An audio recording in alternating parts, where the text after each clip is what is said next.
A kingdom's future once depended on the heartbeat of a single boy. In April 1502, inside the cold, damp walls of Ludlow Castle, that heartbeat began to falter, and with it, the foundations of an entire dynasty trembled. Prince Arthur, the eldest son of Henry VII and Elizabeth of York, was not simply a royal child. He was a symbol, crafted with care, adorned with myth, and presented to the English people as the living embodiment of peace, prophecy, and power.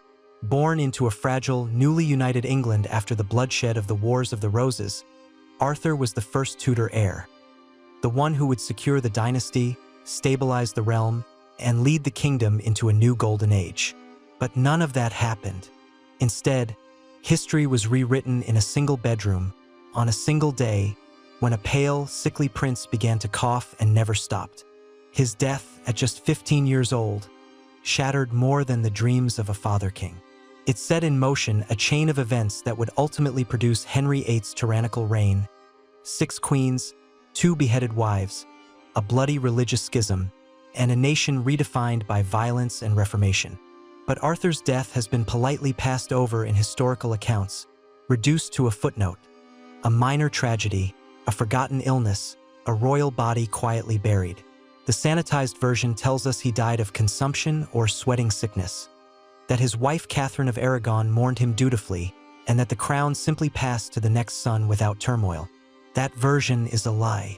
The true story of Prince Arthur's final hours reveals something darker: a death soaked in isolation, fear, and bitter irony. A child raised to rule, surrounded by rituals of power, whose end came not with fanfare but in shivering silence. A death where prophecy unraveled, where the Tudor dream began to bleed, and where a crown was passed not with glory, but with grief. This is not the story of a noble death. It is the story of a terrifying unraveling, where a boy meant to be king died alone, his lungs filling with blood, his hands clutching linens soaked with sweat, while the court whispered behind locked doors and England unknowingly turned onto a path paved with executions and fire. This is the true final chapter of Prince Arthur, a death that changed history not with the swing of a sword or the verdict of a court, but with a cough in the dark. Prince Arthur was never just a child. From the moment of his birth on September 20th, 1486, he was a symbol, a savior, a walking promise. England had been bleeding for decades. The Wars of the Roses had torn through the nobility like rot, leaving corpses in their armor and castles empty of heirs. When Henry Tudor seized the throne from Richard III at Bosworth Field in 1485, his reign was built not on stability, but on fragile alliances and fading claims. To legitimize his crown, Henry VII did not rely solely on force. He married Elizabeth of York, a princess of the opposing house, stitching together 2 warring dynasties. But it was not the marriage that secured the peace. It was the child. Arthur was born just 8 months later, a Tudor prince with Lancastrian blood from his father and Yorkist blood from his mother. His birth was hailed not as a private family joy, but a national miracle. And his name was no accident. He was called Arthur not in honor of a relative, but of a myth. The ancient King Arthur, the once and future king, the symbol of British greatness, unity, and divine right. Henry VII wrapped his son in the mantle of prophecy. Chroniclers claimed the stars at his birth danced in rare alignments. Astrologers declared him a new Messiah. Poets wrote verses of golden ages reborn. The child became a canvas onto which a desperate kingdom painted its hopes. But underneath the pageantry, the boy was frail. Accounts of Arthur's early childhood suggest a body that struggled under the weight of expectations. He was thin, quiet, and prone to illness, while his brother Henry, younger by nearly 6 years, would grow into a towering figure of robust health. Arthur remained pale, slender, and often tired. Some later historians would speculate that he suffered from tuberculosis. Others believe it was a general constitutional weakness. But in Tudor times, such things were whispered, not written. So the court crafted the illusion of strength. He was paraded before nobles, trained rigorously in statecraft and languages, and moved frequently between castles. Wherever he went, bards followed, heralds announced his arrival, and painters captured his image. But for all the pomp, Arthur spent much of his early life in structured isolation. His letters reveal a child highly intelligent and articulate, but also formal to the point of detachment.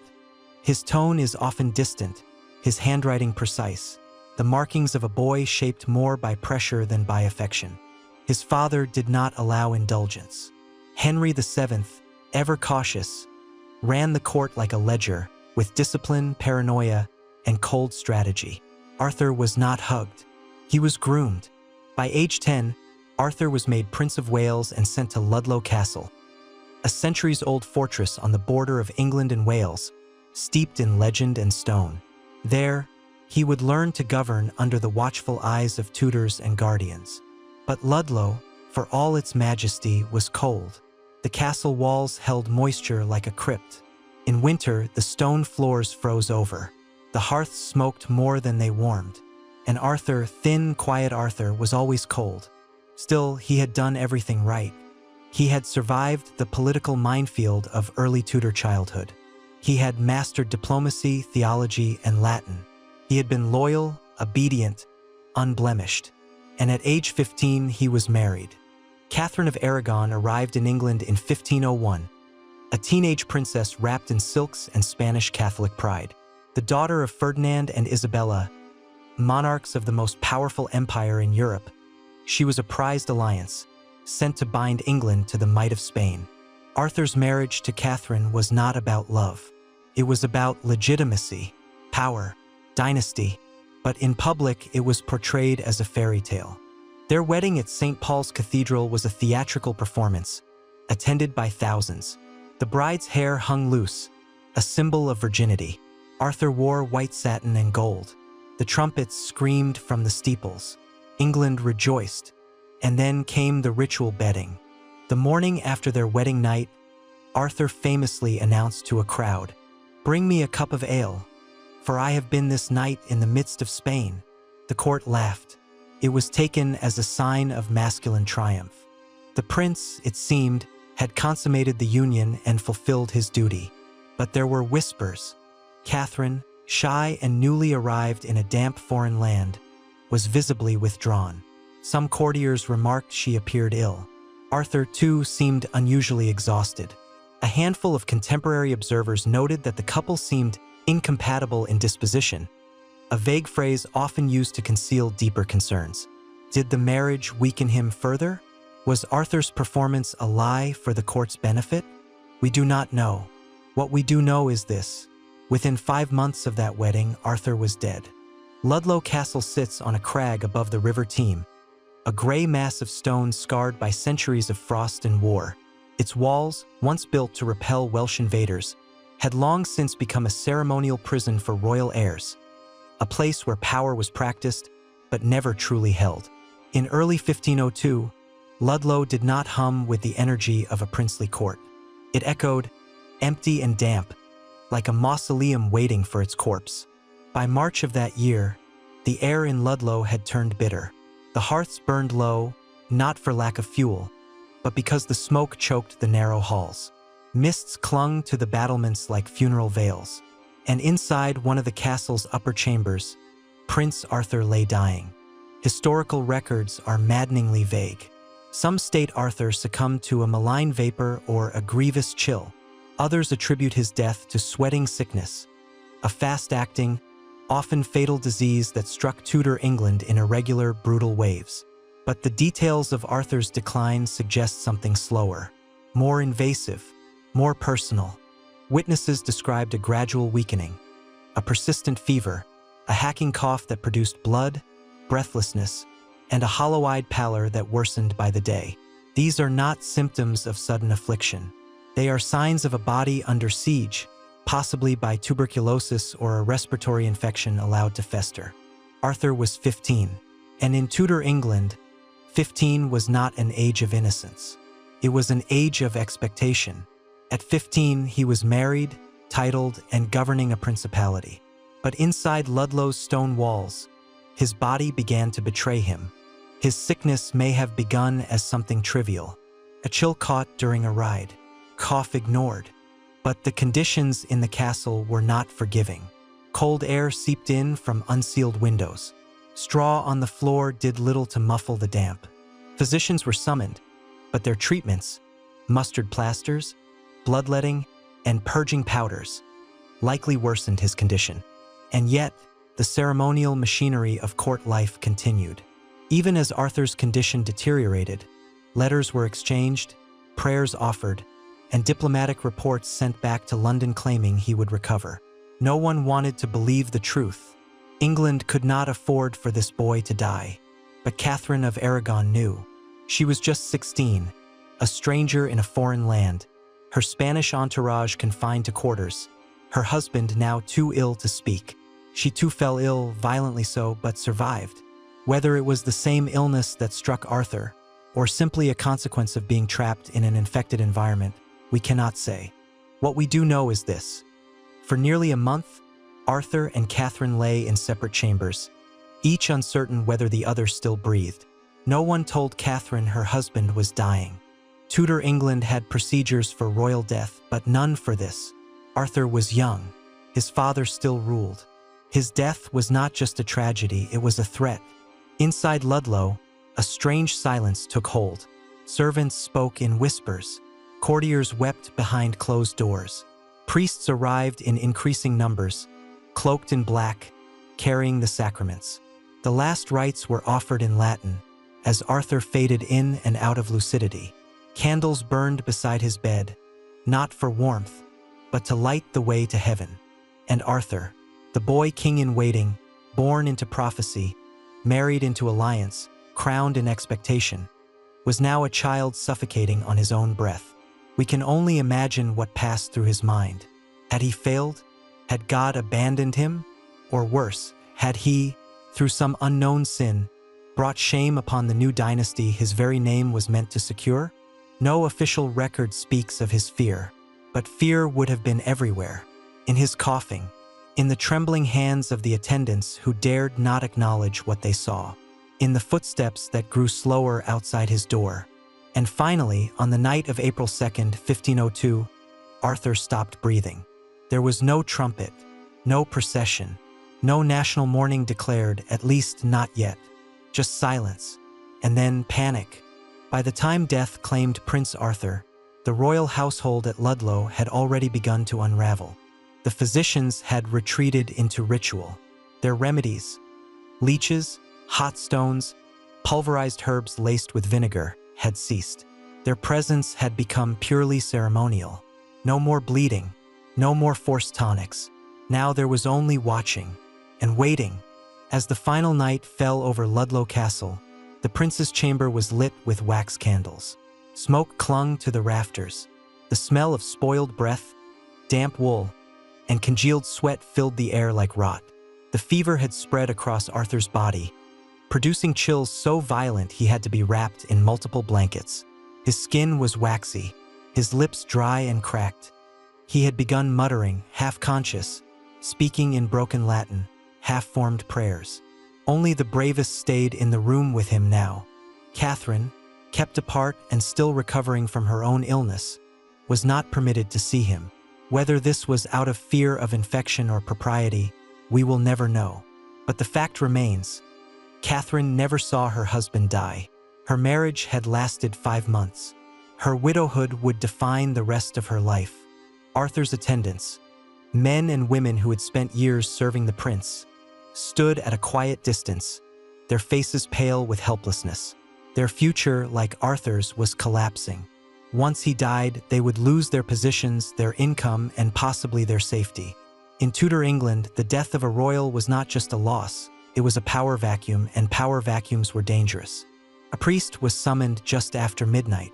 Arthur was drifting in and out of coherence, slipping beneath waves of fever, his body soaked with sweat.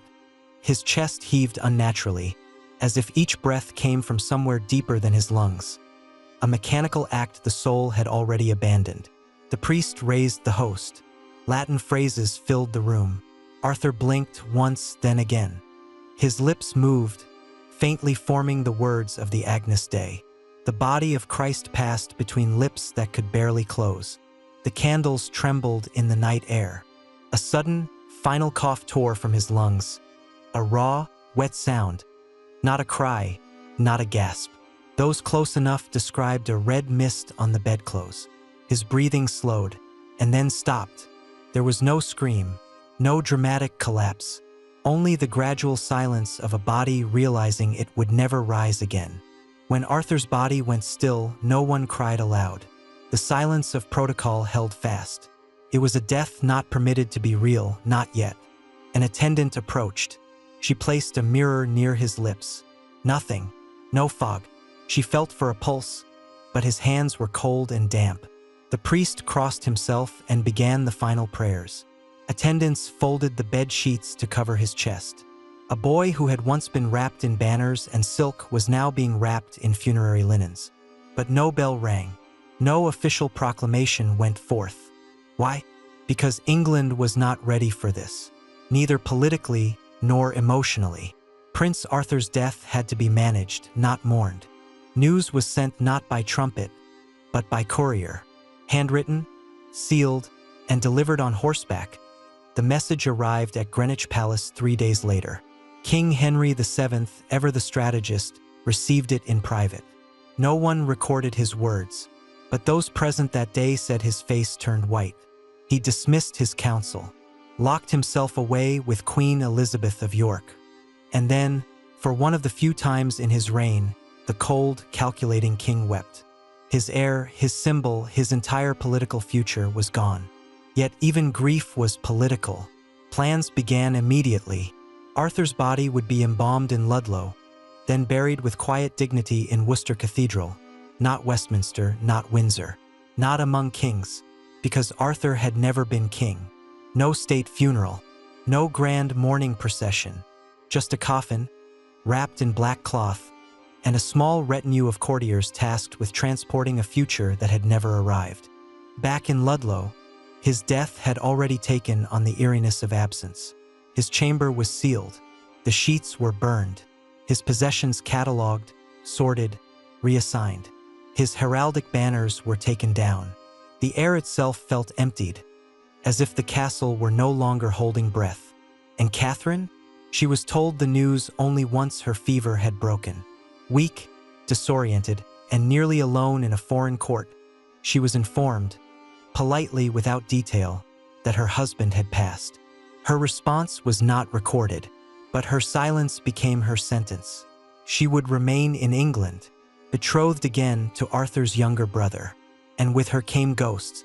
Prince Arthur's death was not merely a royal tragedy.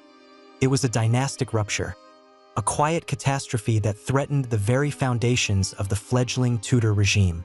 Henry VII had spent his entire reign in defensive consolidation, guarding the throne he had seized by conquest. His victory at Bosworth Field in 1485 ended decades of civil war, but it had not erased the uncertainty. Pretenders appeared, rebellions flared. His legitimacy, though shored up by marriage to Elizabeth of York, was never ironclad. He needed a son, a visible, breathing embodiment of the Tudor future. And Arthur had been that son. Now Arthur was a corpse in a castle, and the king's long investment in carefully choreographed security, symbolism, and succession was suddenly, violently undone. The news, when it reached court, spread in controlled bursts. Public grief was discouraged. Even noble households were instructed not to dress in mourning unless formally invited to the boy's funeral. Foreign ambassadors were given only the barest of confirmations. To Henry VII, Arthur's death was a weakness, and weakness in Tudor England invited wolves. But within the walls of the royal family, the grief was raw. Elizabeth of York, who had lost 2 of her brothers in the Tower as children, now lost her eldest son. Letters do not survive to tell us what she said, but chroniclers record that she fell into a state of silent mourning, removed from court life for weeks. She would die herself less than a year later, after giving birth to a daughter who did not survive. Some whispered that Elizabeth died of grief. A romantic fiction, perhaps, but not an impossible one. Henry VII, outwardly composed, tightened his grip on court life. He became more reclusive, more controlling, more obsessed with securing the succession. His second son, Henry, was now the heir. A boy only 10 years old, far less prepared, far more energetic, and already restless under his father's rule. It was a dangerous transition. For Catherine, Arthur's death marked the beginning of a lifelong captivity. Not in chains, but in duty, uncertainty, and slowly eroding dignity. After recovering from her own illness, Catherine remained in England, as instructed by her parents. Her dowry had only partially been paid.